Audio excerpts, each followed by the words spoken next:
لوگوں کو کس طرح سے ریپرزینٹ کرتے ہیں، تو اس کی ایک سب سے اہم بات یہ ہوتی ہے کہ عوام صرف یہ دیکھتی ہے کہ معاشرے سوسائٹی کے اندر مہنگائی کتنی ہے، چیزیں سستی کتنی ہیں، مہنگی کتنی ہیں، ان کو چیزیں ارزاں نرخوں پر مل رہی ہیں، کیا ان کا بریڈ اینڈ بٹر چل رہا ہے، روزمرہ زندگی ان کی ٹھیک جا رہی ہے۔ ابھی آپ دیکھیں 2019 ختم ہونے والا ہے تو پیٹرول کی قیمتیں آج رات 12 بجے سے 2 روپیہ اس میں بڑھانے کی تجویز ہے، جو عوام نے تجویز کی ہے۔ احتجاج بھی نہیں اپوزیشن نے کیا۔ میں آپ کو یہ بتانے جا رہا ہوں کہ عوام کا الٹیمیٹ جو ایک کنسرن ہوتا ہے اس پارلیمنٹ سے، ان نمائندوں سے، وہ یہ ہے کہ ان کے مسائل حل ہوں۔ ان کے مسائل یہ ہیں ٹیچرز کے ٹرانسفر ہیں، مہنگائی سے کیسے نپٹنا ہے، سردی کے دنوں میں آپ کو پتا گیس کا بحران شروع ہو گیا ہے، تو وہ جو عام عوام کی جو چیزیں ہیں وہ یہاں پر ہمیں دیکھنے کو نہیں ملی، نہ اپوزیشن کی طرف سے اور نہ حکومت کی طرف سے۔ ایک اور قانون پاس ہوا متفقہ طور پر، وہ جو اسپیکر پنجاب اسمبلی کو پروٹیکشن آرڈر کے اختیارات دیے گئے، وہ بھی متفقہ طور پر بھی پاس ہوا۔ محسن وہ تو ایسا زبردست قانون تھا کہ میں آپ کو بتا نہیں سکتا کہ اس کے اوپر تو ہر رکن پارلیمنٹ جو تھا وہ آنکھیں بند کیے یہ کہہ رہا تھا کہ یہ قانون جو ہے نا منظور ہو جائے۔ حالانکہ اس سے پہلے پی ایم لینڈ جو تھی وہ 10 سال گورنمنٹ کر چکی تھی اور یہ کہا جاتا رہا کہ آپ پروٹیکشن آرڈر کا کوئی لا بنائیں، لیکن وہ نہیں بن سکا۔ لیکن اس گورنمنٹ میں تو اپوزیشن نے جس طرح سے پروٹیکشن آرڈر میں اس گورنمنٹ کا ساتھ دیا، اور میں سمجھتا ہوں کہ جتنے بھی بل ابھی تک یہاں سے منظور ہوئے ہیں، آپ مجھے کوئی ایک بل دکھا دیں جس کے اوپر اپوزیشن نے احتجاج کیا ہو، تو جیسے بل منظور ہونا ہوتا ہے وہ بائیکاٹ کر کے باہر آ جاتے ہیں اور اندر بل منظور۔ اچھا ملک صاحب، ہم وسیم اکرم قاسی یعنی وزیر اعلیٰ پنجاب سردار عثمان کی جب بات کرتے ہیں تو سوشل میڈیا پر ہمیں تنقید کا سامنا کرنا پڑتا ہے کہ میڈیا والے اہم ہی ان کے پیچھے پڑے ہوئے ہیں۔ یہ بتا دیجیے گا، انہوں نے شہباز شریف صاحب کی روایت کو زندہ رکھا پنجاب اسمبلی میں، اس اسمبلی کو اہمیت نہ دے کر، ایوان میں نہ آ کر، اور اگر پورے سال کا ڈیٹا نکالا جائے تو ایک دن بھی نہیں بنتا جتنے گھنٹے وہ یہاں پر آئے ہیں۔ کیا کہنا چاہیں گے اس سلسلے میں کہ شہباز شریف کی روایت زندہ ہے یہاں پر؟ دیکھیں محسن، اس پہ دو چیزیں بڑی غور طلب ہیں۔ ایک تو یہ تھی کہ وسیم اکرم پلس عثمان بزدار صاحب جو تھے وہ ایک پبلک فگر نہیں بن سکے، ایک اچھے ایڈمنسٹریٹر نہیں بن سکے، اور دوسرا یہ تھا کہ میڈیا کے سامنے آتے ہوئے وہ ایک ہیزیٹیٹ ہوتے ہیں، زیادہ کویشچن جو ہوتے ہیں ان کے آنسر نہیں کر سکتی ہیں، جوابات نہیں دے سکتی۔ تو ایک تو یہ وجہ تھی کہ وہ یہاں آتے ہوئے تھوڑا سا گھبرانا شروع ہو گئے کہ اسمبلی کے اندر جو اپوزیشن تھی وہ 165 سے زائد ارکان تھے اور ان کا شروع ہوگا اتنا زیادہ تھا کہ وہ عثمان بزدار صاحب جو ہیں وہ اتنی کمپیٹنسی شو نہیں کر سکے ایوان کے اندر۔ اور دوسرا یہ تھا کہ ایک وہ ایز اے سیاستدان بڑے اچھے ہوں گے، انہوں نے پی ایم ایل کیو کو ساتھ میں لایا۔ اگر اب پرائم منسٹر عمران خان چاہیں بھی تو ان کو نہیں ہٹا سکتے، کیونکہ اگر وہ ہٹیں گے تو P M L Q P T A سے دور ہو جائے گی۔ تو وہ سیاستدان صحیح ثابت ہوئے ہیں، لیکن ایک اچھے ایڈمنسٹریٹر، ایک اچھے صوبے کے جو کرتا دھرتا ہے وہ کوالٹیز ان میں نظر نہیں آئی، اور ایوان میں تو خیر وہ آئی نہیں، اور نہ انہوں نے ایوان کو یہ سمجھا کہ یہ عوام کا نمائندہ ادارہ ہے اور یہاں پر میں آؤں اور بس مجھے عمران خان نے بتایا۔ بہت شکریہ ملک صاحب۔ روبا کچھ ہمارے ساتھ موجود ہیں، فیمیل رپورٹر ہیں، ینگ رپورٹر ہیں، بڑے انرجیٹک رپورٹر ہیں نیو ٹی وی پر، اور لاہور رنگ میں اکثر ان کے پروگرام بھی آپ دیکھتے ہوں گے، خواتین کے ایشوز کو کور کرتی رہی ہیں۔ ہم اکثر اس ایوان سے یہ آواز اٹھاتے رہے ہیں کہ یہ جو خواتین کو oblige کیا جا رہا ہے مخصوص نشستوں پر، ان کی ذمہ داری صرف یہ ہے کہ تھوڑا سا شور شرابہ کر لینا یا پھر قراردادیں جمع کروا دینا۔ اگر اپوزیشن ہو حکومت ہو، ہمیں صرف ایک دو خواتین نظر آتی ہیں جو عوام کے ایشوز کی بات کرتی ہیں، اس کے علاوہ کوئی خاتون ہمیں نظر نہیں آتی۔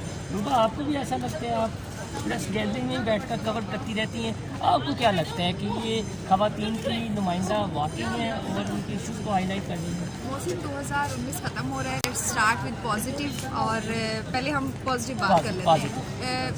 بالکل یہ درست ہے کہ مخصوص نشستیں اور پھر خواتین کو اپنی مرضی سے سلیکٹ کر لینا اور پھر اسمبلی میں لے آنا، یہ بڑی قابل اعتراض بات ہے، اور ہم جو ڈیموکریٹک جو سسٹم پہ بلیو کرتے ہیں ایز اے جرنلسٹ، تو ہمارا یہ ماننا ہے کہ ان کو سب سے پہلے تو ٹکٹس ملنے چاہیے اور پراپرلی اسمبلی میں اب جیت کرانا چاہیے۔ لیکن آپ یہ دیکھیں کہ ہمارے ہاں جو سوسائٹی اور اوور آل جو ایک سوشل ایٹیٹیوڈ ہے وہ یہ ہے کہ خواتین کو ووٹ نہیں دیے جاتے۔ اگر مقابل میں آپ کی ہی جماعت کا، آپ کی اپوزیشن جماعت کا جو ہے وہ مرد کھڑا ہے تو اس کے مقابلے میں عورت کو لوگ ووٹ دینا مناسب نہیں سمجھتے، ابھی سوچ ڈیولپ نہیں ہوئی یا ہوئی۔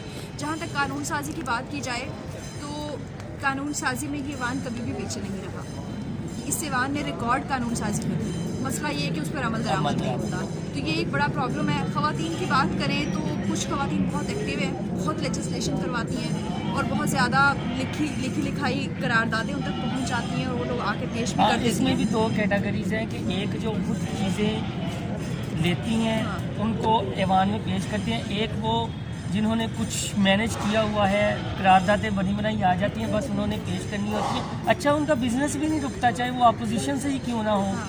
تو آپ تو ٹھیک ہے, آپ جس پوائنٹ پر مجھے لے جانا چاہ رہے ہیں کہ خواتین کو اوبلائز کیا جاتا ہے, سب سے پہلے پرابلم وہی ہے کہ جب خواتین کو مانا نہیں جائے گا پھر اس طرح کے راستے نکالے جاتے ہیں. مطلب ہمارے ہاں اوور آل ایٹیٹیوڈ یہ ہے کہ ہم لوگ بلیو ہی نہیں کرتے خواتین پر, ان پر وہ اعتماد ہی نہیں کر پاتے, جو کہ بڑی بدقسمت بات ہے. اور یہ کامیاب جو ڈیولپمنٹ, اگر عظمہ بخاری کو دیکھا جائے اپوزیشن کی جانب سے, حکومت کی جانب سے سعدیہ سویدانہ کو دیکھا جائے تو یہ جب بولتے ہیں تو ایسا لگتا ہے کہ اپنا ورک کر کے آتی ہیں.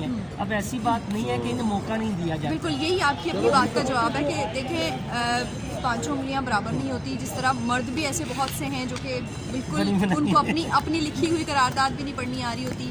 بل جو کہ پہلے کہا گیا تھا کہ ہم یہاں پہ اردو جو کیونکہ ہماری قومی زبان ہے اس میں لانچ کرائیں گے تو ہمارے زیادہ نہیں تو 40% تو ایسے 40% لوگ ایسے ہوں گے جن کو وہ انگریزی میں جو بل دیے جاتے ہیں وہ نہیں پڑھنے آتے, اور وہ کوئی پڑھے بغیر ہی وہ آئیز اور یس کے نعرہ لگا کر اس کو اپروو کر دیا جاتا ہے. تو ایسی بہت سی پرابلمس ہیں.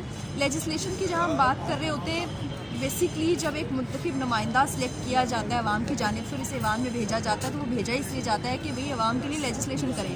ہمارے ہاں ایک عوامی نمائندے سے یہ ایکسپیکٹ کیا جاتا ہے کہ وہ ہماری سڑکیں بنوا دے گا, وہ ہمارے نالیاں پکی کرا دے گا, وہ ہمارے جو ہے وہ یہ چھوٹے موٹے کام جو کہ بلدیاتی لیول پہ کرنے کے ہوتے ہیں. تو اس سال آپ یہ دیکھیں کہ بڑی پازیٹیو ڈیولپمنٹ ہوئی کہ یہاں سے بلدیاتی حکومتوں کا قانون منظور ہو چکا ہے اور اس پر چیلنج ہو چکا ہے. اس میں امینڈمنٹس بھی آئی, اپوزیشن اپنی امینڈمنٹس, کچھ جماعتیں اپنی امینڈمنٹس لے کے آ رہی ہیں. ایون حکومتی لوگوں کو بھی سمجھ نہیں آ رہی کہ کیونکہ اس پر ایز اٹ از عمل درآمد نہیں ہونا جو ہمارا ایک اوور آل ایٹیٹیوڈ ہے.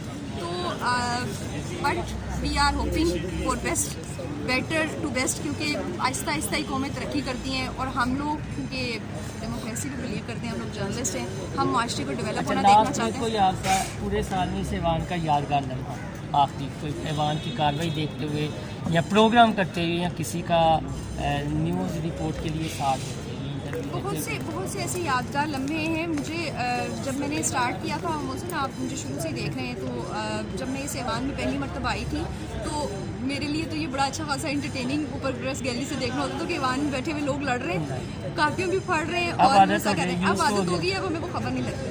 ابھی ایک نا یہاں پر بڑا اچھا بل ہم نے 19 میں دیکھا جو کہ کانفلکٹ آف انٹرسٹ کا بل پیش ہوا. اب آئیز آف آئیز کیا ہے کہ وہ منظور تو کرا لیا گیا, لیکن ابھی آپ میرے ساتھ چل کر آپ اپنے منتخب نمائندوں سے پوچھیں, ان کو نہیں پتا. میں نے ایک پروگرام کیا تھا کانفلکٹ آف انٹرسٹ کے بل پر, تو اب میں نام نہیں لینا مناسب سمجھتی. ہمارے وزراء, ہمارے بہت سے ایسے لوگ وہ نہیں جانتے تھے کہ کانفلکٹ آف انٹرسٹ کیا ہے. تو اب بل وہ پاس کرا دیتے ہیں, بعد میں وہی واپس ان کے لیے شکنجہ بن جاتے ہیں. جیسے آپ دیکھیں کہ نیب کا جو صورتحال تھی وہ اب پرانی حکومتوں کے لیے شکنجہ بن گیا. تو یہ کانفلکٹ آف انٹرسٹ کا جو بل انہوں نے پاس کیا ہے, مجھے ایسا لگتا ہے کہ پی ٹی آئی کو آنے والے وقت میں اس کو فیس کرنا پڑے گا. تو یہ ایک بڑی قانون سازی ہے اور اس کی بیس پہ بہت سے وزراء, ایم پی ایز, کیونکہ آپ ہر ڈپارٹمنٹ میں اٹھا کے دیکھیں کانفلکٹ آف انٹرسٹ ہے. لوکل گورنمنٹ سے لے کر اوپر والے لیول تک جو بھی بندہ آپ کی کسی پوزیشن پر ہے اس کا کوئی نہ کوئی انٹرسٹ پارٹ ٹائم. اگر ایک بندہ جیسے کہ منسٹر ہے ایجوکیشن کا فار ایگزامپل, اگر وہ اپنا اسکول چلا رہا ہے تو اٹس کانفلکٹ آف انٹرسٹ, لیکن وہ بل پاس کرا چکے ہیں, اس پر ابھی عمل درآمد شروع نہیں ہوا, لیکن آنے والے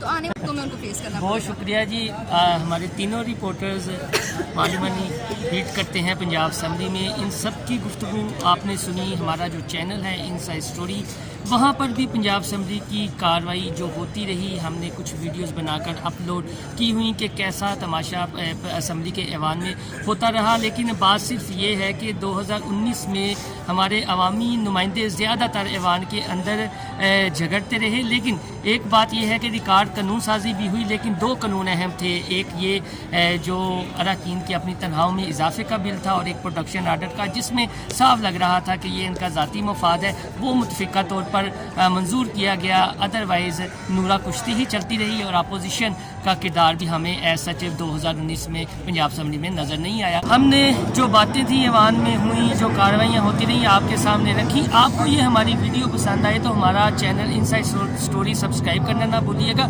اور اپنے دوستوں کے ساتھ بھی یہ ویڈیو لازمی شیئر کیجیے گا. خدا حافظ.